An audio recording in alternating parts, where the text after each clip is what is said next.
गोरी वो तोरे लहंगा बड़ा महंगा है। चल हाँ गोरी वो तोरे लहंगा बड़ा महंगा है। अरे तोरे लहंगा बड़ा महंगा है गोरी वो तोरे लहंगा बड़ा महंगा है।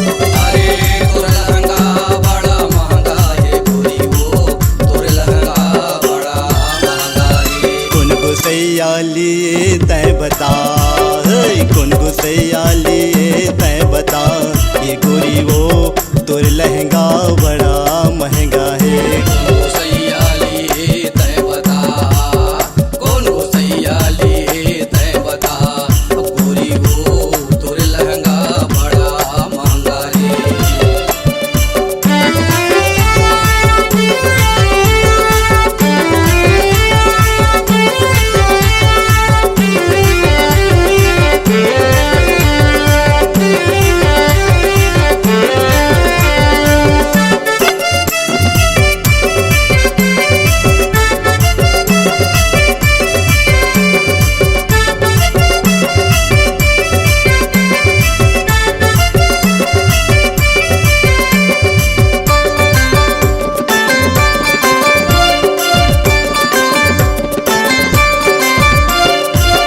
कहाँ से आथच गोरी कहाँ तय जाथच वो, काहे तोरे नाम गोरी मोल तय बता दे वो।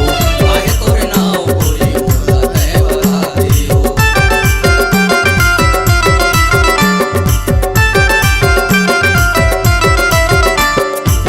कहाँ से आथच गोरी कहाँ तय जाथच वो, काहे तोरे नाम गोरी मोल तय बता दे वो। काहे तोरे नाम गोरी मोला तय बता देवो। कौन गोसैया लिए तय बता, कौन गोसैया लिए तय बता, ये गोरी वो तोरे लहंगा बड़ा महंगा है। कौन गोसैया लिए तय बता, कौन गोसैया लिए तय बता, गोरी वो तोरे लहंगा बड़ा महंगा रे।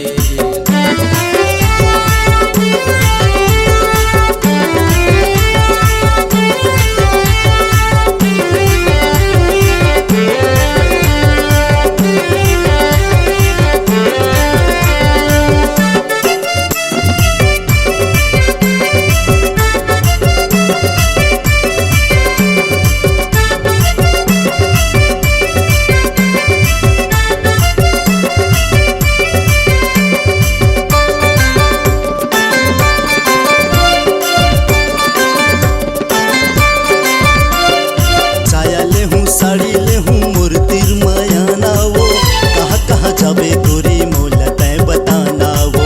कहाँ कहाँ जाबे गोरी मोला तय बताना वो।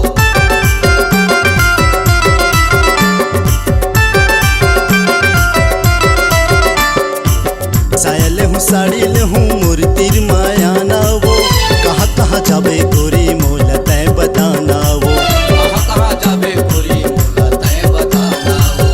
कौन गोसैया लिए तय बता, कौन गोसैया लिए तय बता, वो गोरी वो तोरे लहंगा बड़ा महंगा है। कौन गोसैया लिए तय बता, कौन गोसैया लिए तय बता, गोरी वो तोरे लहंगा बड़ा महंगा रे।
ऑडियो वीडियो रिकॉर्डिंग हेतु संपर्क करें SLV recording studio Chakarbhatha Bilaspur.